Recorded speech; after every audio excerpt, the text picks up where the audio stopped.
Welcome back to Spotlight. Today we have spent 30 minutes so far talking a lot about immigration, and there is quite a lot to talk about there, as we've explored some of the immigrant crisis that we see ourselves in now through various facets, including treatment, Trump officials' knowledge of this, and the impacts it would have on the kids, as well as some of the treatment of the prisoners in one specific prison, FCI Victorville, and though there has been allegations against many prisons, many detention centers, both privately and federally run, that are really quite awful. Alright, so welcome back to the show today. This is Spotlight, and we still do have quite a lot to get to here today, so please stay with us. I'm probably on, I'm going to say 10 more minutes. So Eva Haiti Ordonez Lopez decided to flee her country after realizing the small fast food business was collapsing because of exorbitant protection money she was required to pay to a gang in order to remain alive. 800 quetzals a week, Ordonez told The Intercept over the weekend in a telephone interview from Guatemala. For Ordonez, who's 46-year-old, that meant the equivalent of almost $450 a month in extortion payments. They wiped out not only her profit, but also her principal. She also knew of other local business owners who were murdered after skipping payments. Her 17-year-old son attended school on Sundays from Monday to Saturday. He worked with Ordonez. He, too, was in danger. The two left for the United States. On June 6th, the tiny Texas border town of Roma, they gave themselves up to U.S. Border Patrol agents. So this is a story of someone who is coming in, trying to seek asylum. They're in a really legitimate situation that's very bad, right? So they got that situation, and so let's see what happens to them now. As the teenager was separated, her son was separated, 17-year-old son was separated from Ordonez, soon she became distraught.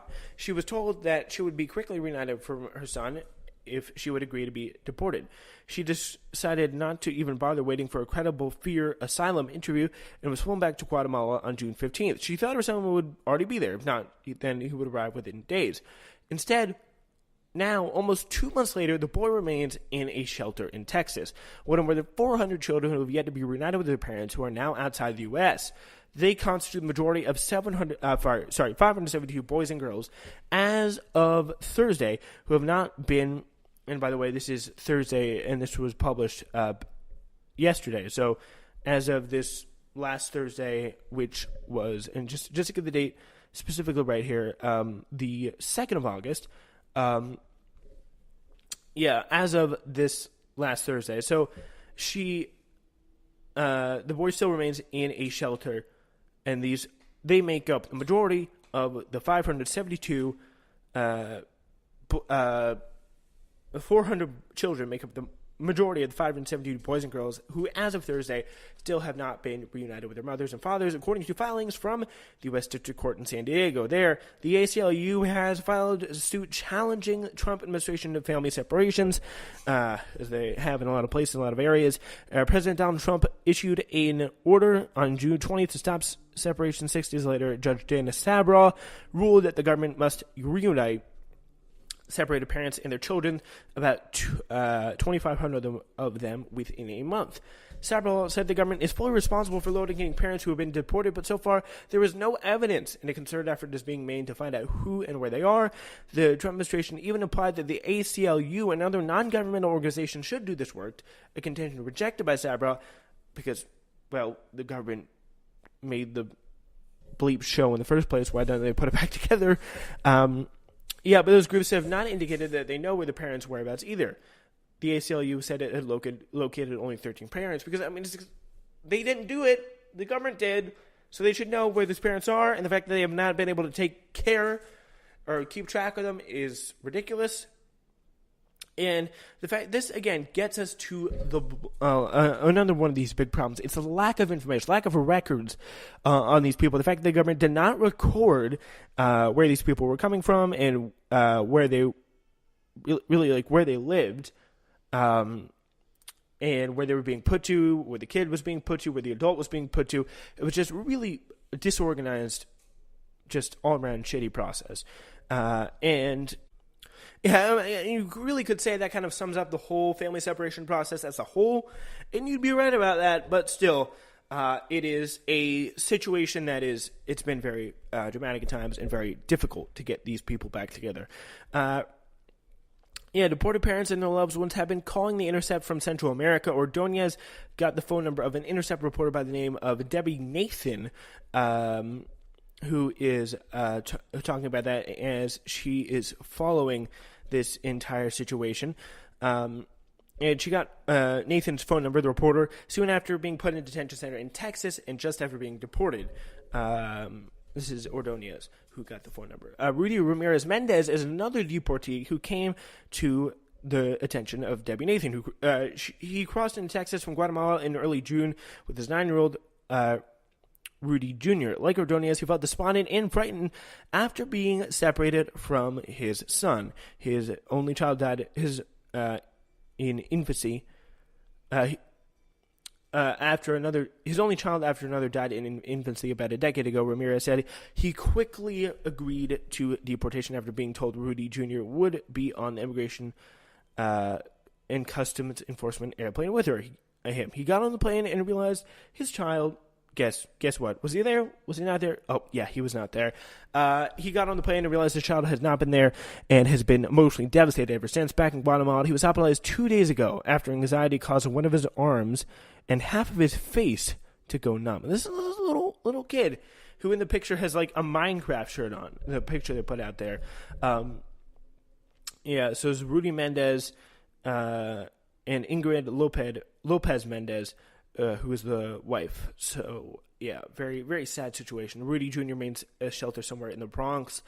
Bizarrely, some, if not many, of 400-plus separated children from a parent who is no longer in the country comes from families in which one parent remains detained in the United States. Yet the government will not free detained parents or reunite them with their children.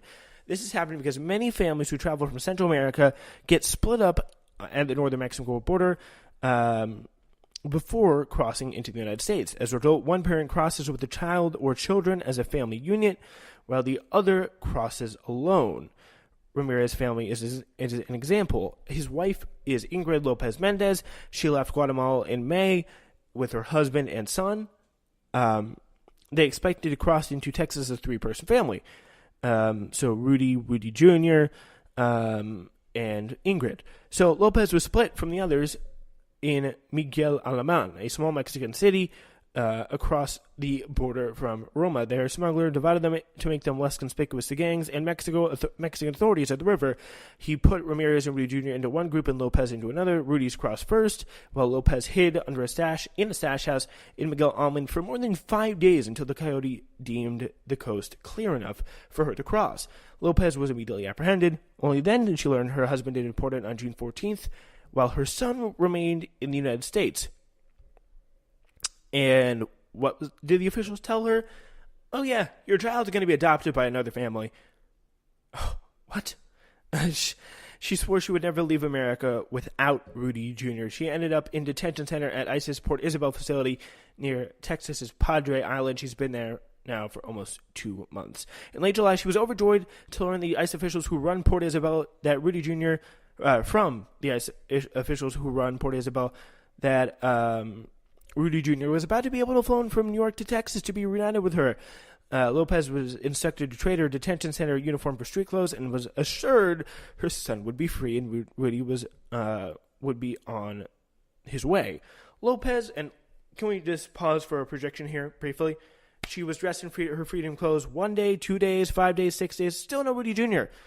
On the 11th day, La Miss, what women in the detention center called their female guards, took Lopez aside along with the other women who were also waiting for their sons, whom hadn't technically crossed the border with. I'm a mother too, said La Miss, and all I can say is I'm sorry. We don't know why, said the deportador, another item of inmate speak, seeking to find the resident ICE agents. All we know is the change came from higher up. Lopez and the others shuffled back to their dorms. laid on their beds and took turns singing hymns in brave voices. So, yeah, then they started crying, and it's really tough. The lack of information, the lack of recording is a big problem, and just gets in the way of this whole entire process. Very, very sad situation, and it just causes so many families that should be reunited to stop being reunited, and that really hinders the process. It just seems like throughout this entire process, however, that there has been a concerted effort by the Donald Trump's administration to make this harder, to make this not easier, but harder, gone out of their way, not even trying to cut through government red tape, ignoring the problems and struggles of families, and just really not reacting well to any specific change, not really planning, not having a plan to get these families back together.